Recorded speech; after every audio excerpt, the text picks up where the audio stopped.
Okay, hi guys. So please excuse the very red nose. Didn't realise quite how sunny it was yesterday. Always wear your sun cream. I am doing a vlog this week because, to be honest with you, I'm absolutely shattered. And I've decided that I want to do weekly updates on how things are happening, but I just don't have it in me to write. However, for those who are interested, I know some people are wanting to sort of follow what's happening.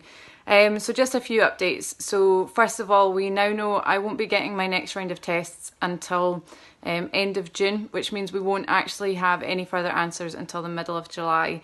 Now that does sound like a long time, but there are reasons for that. They allow time to see if the tumour is changing. And they need to tell her a certain number of weeks for that happening. So I am feeling okay about that now, but what I am wanting to work on is getting some normality back in my life. I've been off work now for 3 weeks and it's kind of driving me a bit mad. And so I am looking hopefully to get back to work and just getting on with doing some normal things. Obviously I can't drive, and so excuse the dog. Obviously I can't drive, so simple things like getting my head around transport and getting from A to B, which sounds like a really easy thing. However, because I've had this seizure, one of the things I am experiencing is I am feeling a bit nervous and I suppose lacking a bit of confidence. Just fear basically that I could have another seizure, and also in a place if I don't have, you know, a friend or family with me that knows what I've been through. Yeah, that just obviously has a knock-on effect. But that is greatly reduced thanks to the Keppra. Now, for those who read my blog, you'll know I mentioned that one of the meds that they've got me on is Keppra. Now, that is an anti-seizure medication, and that is to reduce the likelihood of me having another seizure, but it does come with rage. So I haven't experienced that yet. I don't know if the funny boy would agree. But yeah, so I take that morning and night, and that's been taken, I have to take some time to get used to that, which is probably also why I'm feeling really tired at the moment. And I'm still taking my usual meds, which is the hormone replacement therapy, which I've been on since I had cervical cancer. So yeah, every morning it's just a cocktail of pills before I get started.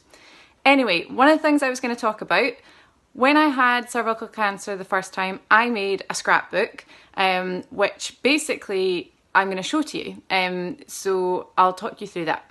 So this is my FU cancer scrapbook. So this was made when I had cervical cancer. And basically I started it off with sort of an introduction, things that I loved about my life, and then I put down my targets, so things that I was going to work towards. So this was, would you believe this was made back in 2014? And this is the house that I dreamed of having one day. Now, I found this really funny when I went back and had a look, because if you look behind the door, little parsnip, and look, what have we got? A little parsnip. So yeah, big believer in writing down your goals. So that was one of them, to go to New York. So I got to do that with the funny boy, my brother, and the lovely Katie, who's soon to be my sister-in-law. And then obviously getting married and going on an amazing honeymoon. These are all things I've done, which I actually feel bad because I've not come back to fill in the scrapbook. The only thing that we didn't get around to doing was the baby.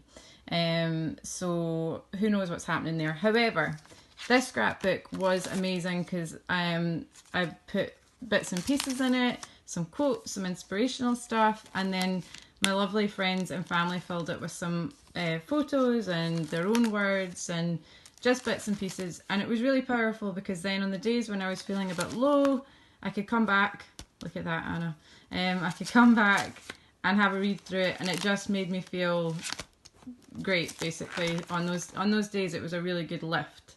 So let me introduce you to FU Cancer scrapbook number 2. Please let this be the last one, please.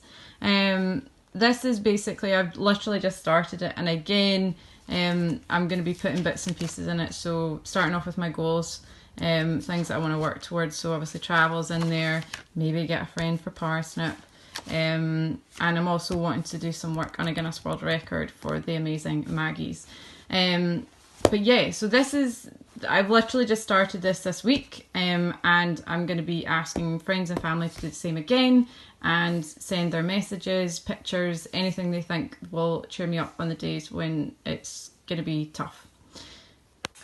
So there you have it. I appreciate the scrapbook idea isn't for everyone, but like I said, for me, it's been a real help because it has been a place to go for a boost. And I always think it's important to write down your goals and the things that you're working towards. So yes. So how am I feeling?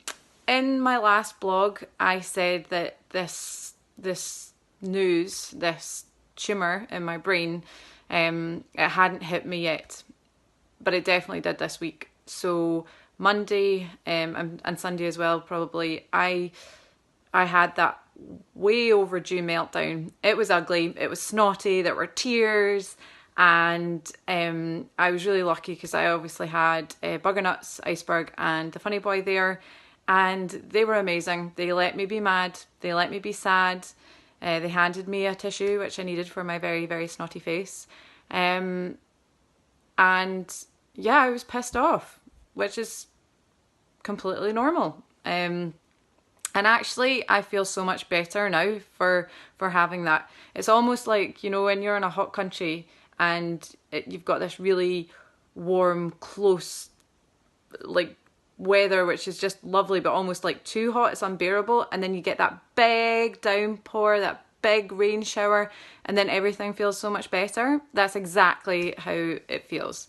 So like I said, at the moment we have just got time. We're waiting for about another month really before we get more answers and we know what's happening. So I'm just focusing on getting some normality back, so going back to work hopefully, spending time doing the things that I enjoy doing. So that self-compassion that I've talked about.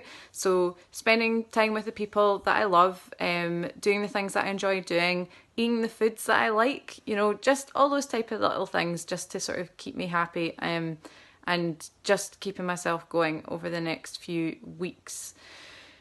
Whilst I'm on this, I just want to say a huge thank you to everyone that got in touch and replied to my shout out on Facebook for support with Stick It to Cancer. I have been overwhelmed with the number of people who have been in touch to offer donations and offer their help on the day.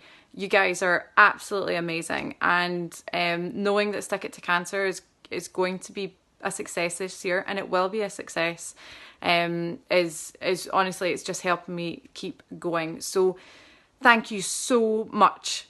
The final thing that I want to say is just a massive F you cancer.